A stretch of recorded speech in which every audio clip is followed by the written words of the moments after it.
Sadayana, Namina juga orang Indonesia. Pasti suka banget makan kerupuk kan? Belum Abdul makan kalau nggak ditemenin sama kerupuk. Kriuk-kriuknya itu loh bikin nagih. Tapi Sadayana udah pernah belum cobain kerupuk yang digoreng nggak pakai minyak?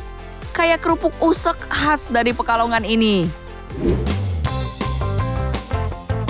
Kalau Mbak teh pastinya udah pernah dong masak pakai pasir. Lumayan loh bisa ngirit minyak goreng yang harganya mahal.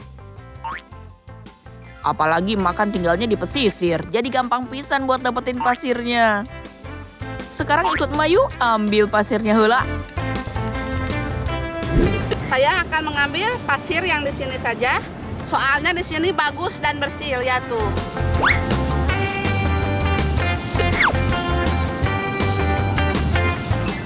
Ini pasirnya panas nih.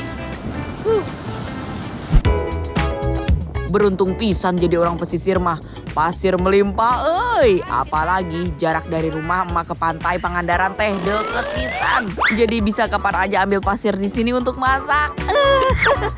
Sekarang kita ayak dulu supaya pasirnya bersih. Nah, seperti ini nih. Untuk pasir yang dipakai untuk masak teh banyak macamnya. Bisa pakai pasir putih atau pasir hitam. Malah emak pernah dengar sekarang udah ada yang jual pasir khusus untuk masak loh. Namanya pasir sangrai. Pasirnya dibikin dari bahan pasir gunung berapi yang sudah dicuci bersih. Mantap,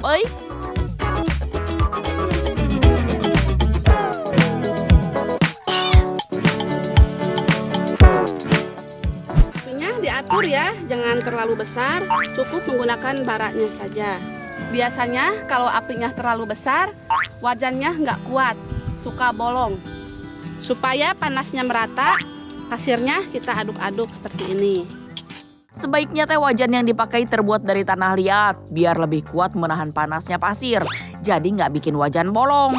Kalau pakai wajan biasa mah, saranin apinya jangan terlalu besar ya. Hari ini saya sudah menyiapkan 4 jenis makanan, yaitu kerupuk, jagung, kacang, dan yang terakhir telur biasa. Ini semua masih mentah ya. Nah, semua ini akan saya masak menggunakan pasir. Pasir teh bisa untuk menggoreng karena butiran pasir bisa menyerap panas api. Jadi bisa mematangkan bahan makanannya. Paling sering kita dengar mah cuma kerupuk pasir aja ya. Biasanya disebut juga kerupuk melarat. Kerupuk pasir ini pertama kali dibikin tahun 1920-an di Kediri. Saat itu teh susah buat dapetin minyak goreng di masa penjajahan. Makanya pakai pasir buat penggantinya. Oh iya Sadayana, makanan yang digoreng pakai pasir teh bakal rendah kalori. Pas pisan buat emak yang lagi diet. Oh iya, rendah kolesterol juga loh. Tidak perlu menunggu lama, ini sudah matang karena pasirnya tadi sudah sangat panas. Nih, lihat hasil kerupuk yang sudah matang. Sama kan kayak pakai minyak goreng. Kerupuk tetap bisa mekar dan matang sempurna. Renyahnya mah nggak kalah tuh sama yang digoreng dengan minyak goreng. Selanjutnya mah mau goreng brondong jagung pakai pasir. Caranya sama kayak goreng kerupuk tadi ya. Diaduk terus biar nggak gosong. Yang ketiga, kita akan menyangrai kacang tanah. Wow. Iya, ini teh bisa disebut juga kacang sangrai. Rasanya garing pisan, enak loh Sadayana. Lihat tuh, udah mulai mau mateng. Kelihatan tuh, kacang tanahnya udah mulai agak-agak kecoklatan. Kalau sudah berubah warna, segera diangkat ya kacangnya biar nggak gosong. Ini udah matang, sekarang kita angkat saja.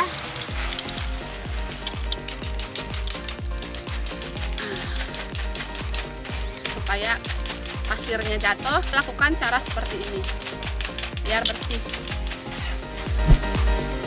Nah, menu terakhir nih Sadayana, mau goreng telur pakai pasir. Tentunya harus pakai alas dong. Mak gunakan daun pisang nih, lalu ceplokin deh telurnya di atas daun.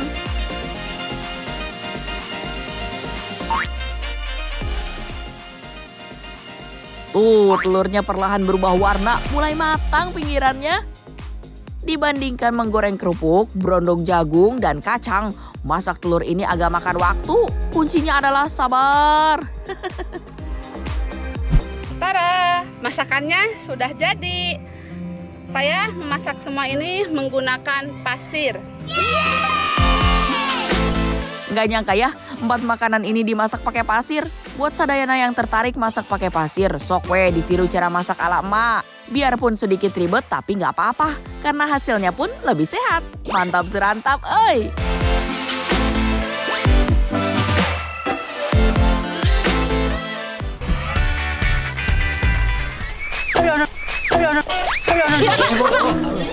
Aduh, ada nih mah, sukanya bikin kaget emak. Untung emak gak jantungan ya Sadayana. Nah, sekarang emak lagi di kebun sirih nih. Emak lagi cari tanaman liar yang sering diabaikan, padahal manfaatnya teh besar. Kalau di kampung ini namanya cecer kempes atau sirih Cina. Ini banyak banget manfaatnya.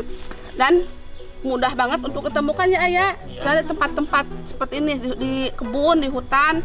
Pokoknya di tempat-tempat yang dingin. Pasti ada. Dan banget apa? Nggak susah ya nyarinya ya. Ya ini mah kayak tanaman rumput tapi enak buat diolah menjadi masakan ataupun semacam obat. Ibu dari ke sana. Cari yuk. Yang ada masih ada nggak ya? Di tembok-tembok dinding ada nih. Hah? Kali ini emak dan Adani lagi nyari daun sirih Cina.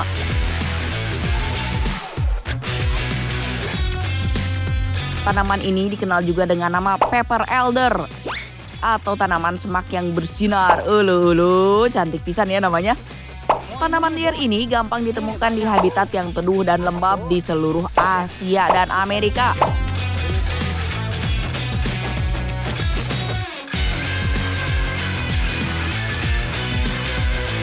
Nah, selain di tanah juga bisa tumbuh di bekas ini, di bekas apa ini Pak? Tembok. Tembokan buat apa balong ya pokoknya. Batu-batu atau bekas-bekas rumah ya di halaman rumah juga suka ada bekas pohon yang udah kering, udah basah, udah buruk. Nah, nih contohnya tambah-tambah. Yap. Yaudah yuk jalan ya. Apalagi Yuk cari yuk. pinggiran sungai apa kemana? Ya bisa tuh yuk. Yuk. Pinggiran sungai misalnya suka banyak Sekilas daun sirih Cina tuh emang mirip banget sama rumput. Padahal kalau diperhatikan lebih seksama, daun sirih Cina ini punya bentuk yang khas. Iya, bentuknya seperti hati dengan bagian ujung lancip.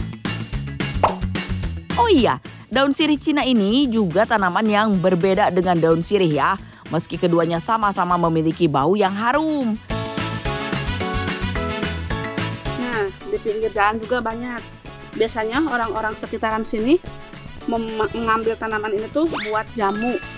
Tapi buat lalapan juga bisa.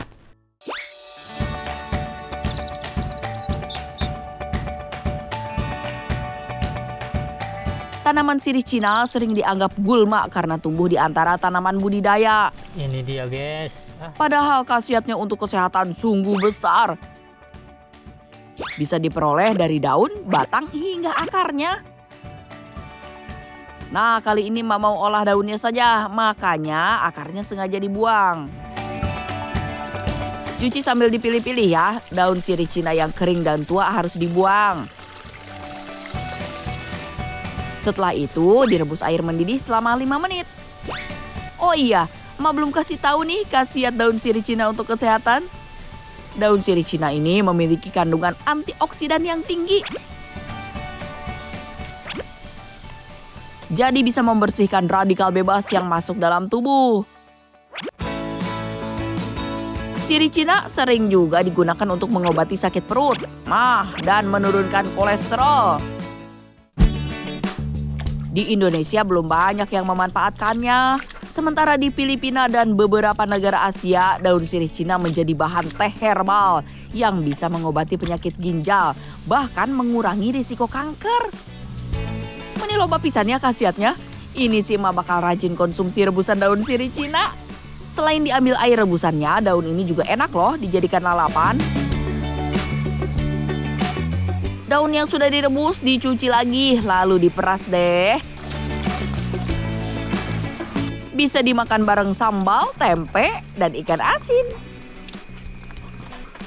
Jadi deh menu makanan siang yang mantap. Nah, jadi yang suka dibuat obat itu air rebusannya. Ini contohnya kayak gini. Kamu mau coba nggak? Cobain dikit Nah, tapi. dikit. Ya udah, sama. Tuh, ini kan bagus banget buat jamu, A. Ya, nah, khasiatnya itu buat sakit pinggang, terus encok rematik ya, pegel-pegel ini pokoknya, dan banyak lagi yang lain-lainnya. Masih panas, A. Bau sirih. Nah, untuk daunnya bisa dibuat lalapan. Nih, ambil kamu, A. Belum pakai asin. Sama tempe wah.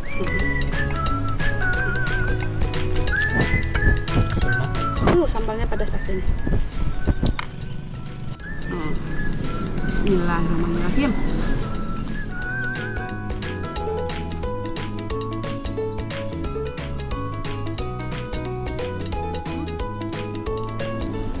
Rasanya bener ya, daun sirih banget ya, Ayah. Dari wanginya, dari rasanya agak ada anget-anget ya. Kayaknya emang nggak beda jauh deh sama daun sirih. Dan untuk daunnya pun nggak begitu keras ya, enak ya daunnya ya. Ya. Empuk, daunnya empuk. Kalau baunya pengen hilang, sambalnya agak banyak. Oh banyak Coba. banget. Baunya sama sekali nggak ada. Makanya ini habis. Sedena, Emak sama Ada nih lanjut makan dulu ya.